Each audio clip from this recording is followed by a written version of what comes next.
Radhe Radhe guys. आज के video में हम बात करेंगे कि हमें बैसाख मास में बरकत देवता की कथा सुननी चाहिए।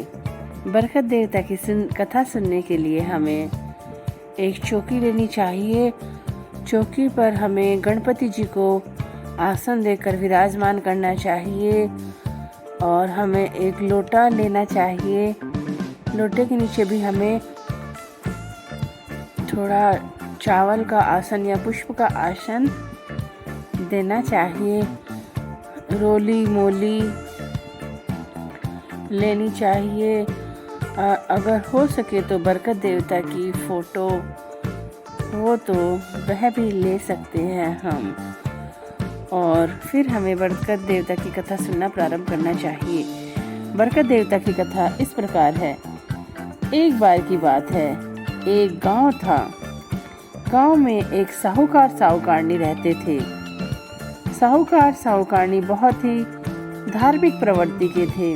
उनके 5 बेटे और 5 बहुएं थी। उनके 3 पीढ़ी तक कोई बेटी नहीं थी, परंतु उनकी जो 5वीं बेटे की बहू थी, उसकी बेटी का जन्म हुआ। बेटी का जन्म हुआ तो साहूकार साहूकारनी बहुत प्रसन्न हुए। उन्होंने संपूर्ण गांव में देशी घी के लड्डू बंटवाए और बहुत बड़ा प्रोग्राम किया। उसमें सभी लोगों को भोजन करवाया और घर में बहुत खुशी का माहौल था। तब गांव का जो सरपंच था, उसने भी लोगों को साहूकार साहूकारनी से प्रेरणा लेने के लिए कहा कि देखो, इनके घर बेटी हुई है तो इन्होंने इतनी खुशी मनाई है, सबको भोजन कराया है, मिठाई बंटवाई है। हमें भी इस परंपरा को आगे बढ़ाना चाहिए और बेटी के जन्म पर भी हमें खुशी मनानी चाहिए। साहूकारनी बहुत धार्मिक प्रवृत्ति की थी। वह रोज मंदिर जाती थी। तब उसके पीछे पीछे उसकी पोती भी अपनी दादी के साथ मंदिर जाने लगी। रोज पोती भी दादी की तरह खूब पूजा पाठ करती और शिव जी को जल चढ़ाती, तुलसा जी को दिया जलाती, खूब पूजा पाठ किया करती थी। एक दिन मंदिर में माघ महीने में महिलाएं बरकत देवता की कथा सुन रही थी। तब दोनों दादी पोती भी वहीं बैठी रही। उन्होंने भी 7 दिन तक कथा सुनी। तब जो साहूकारनी थी, उसे पता चला कि इसका उद्यापन भी करना होता है। तब उसने 8वें दिन विष्णु भगवान के मंदिर में जाकर बरकत देवता की कथा का उद्यापन भी कर दिया और वह अपनी जो पोती है उसका उद्यापन कराना भूल गई।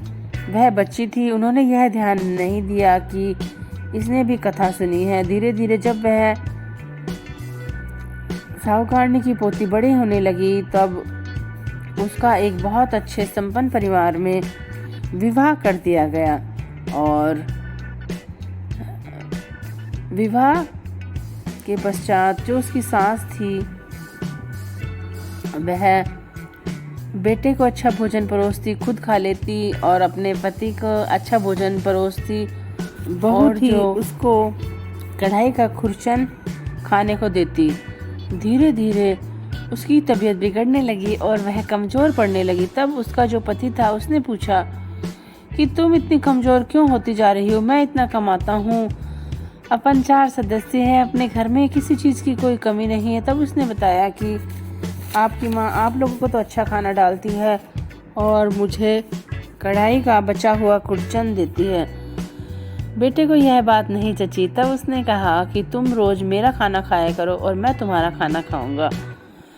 तब वह बहाने बना लेता और अपने खाने की थाली को कमरे में ले आता। कभी माँ से कहता मेरी तबीयत खराब है, कभी कहता मैं बाद में खाना खाऊंगा। और वह अपना खाना अपनी पत्नी को दे देता और पत्नी को जो खाना मिलता वह खुद खाता। तब धीरे धीरे उसका स्वास्थ्य बिगड़ने लगा, बहुत कमज़ोर पड़ने लगा। तब उसकी माँ ने कहा कि बेटा, तुम इतने कमज़ोर कैसे होते जा रहे हो? तब उसने सारी बात बताई। तब माँ को बहुत पछतावा हुआ और उसने घर की चाबी अपनी बहू को दे दी और कहा, बेटा आज से तुम ही खाना बनाया करो। तब उसने उस दिन बहुत सारा खाना बनाया और बहुत सारा खाना बनाया। तो जब सबने खाना खा लिया तब उसके लिए कुछ भी नहीं बचा, उसे भूखा ही रहना पड़ा। तब उसके पति ने पूछा, आज तो तुमने खुद ने ही खाना बनाया, आज तुम्हारे लिए खाना क्यों नहीं बचा? तब उसने कहा कि पता नहीं, सासू जी खाना बनाती थी तब तो मुझे खुरचन तो मिलती थी, आज तो मुझे खुरचन भी नसीब नहीं हुई। तब उसके पति ने कहा, आज तुम ज़्यादा खाना बनाना। तो दूसरे दिन उसने उस दिन से भी ज़्यादा खाना बनाया और धीरे धीरे समय बीतता गया, परंतु उसे खाने के लिए कुछ नहीं मिलता। तब उसकी माँ ने कहा कि बेटा जाओ, इसको इसके पीहर लेकर जाओ, क्या पता वहाँ जाकर इसका स्वास्थ्य ठीक हो जाए। तब उसे पीहर में लेके गए। तब उसने अपनी दादी और माँ को सारी बात बताई। तब उसकी दादी को समझ में आ गया कि हमने बचपन में इसको बरकत देवता का उद्यापन नहीं कराया था, उसकी वजह से इसके हाथ से बरकत कम हो गई है। तब उसकी दादी ने उसे 7 दिन तक बरकत देवता की कहानी सुनने को कहा और 8वें दिन उसका उद्यापन कराया और फिर 9वें दिन उसे खूब सारा धन धान्य देकर घर से विदा कर दिया।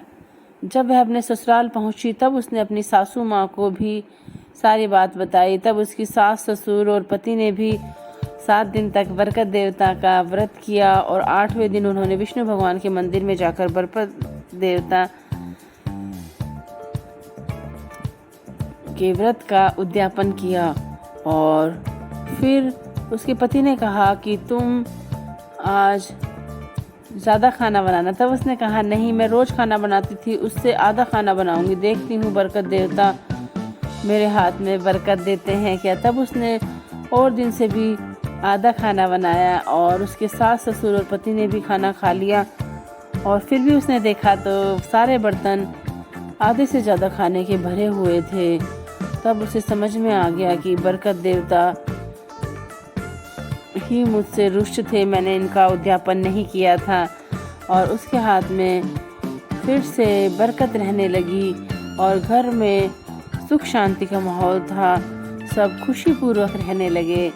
इसी तरह जो भी बरकत देवता की कहानी सुनता है उसके समस्त कष्ट दूर होते हैं और उसके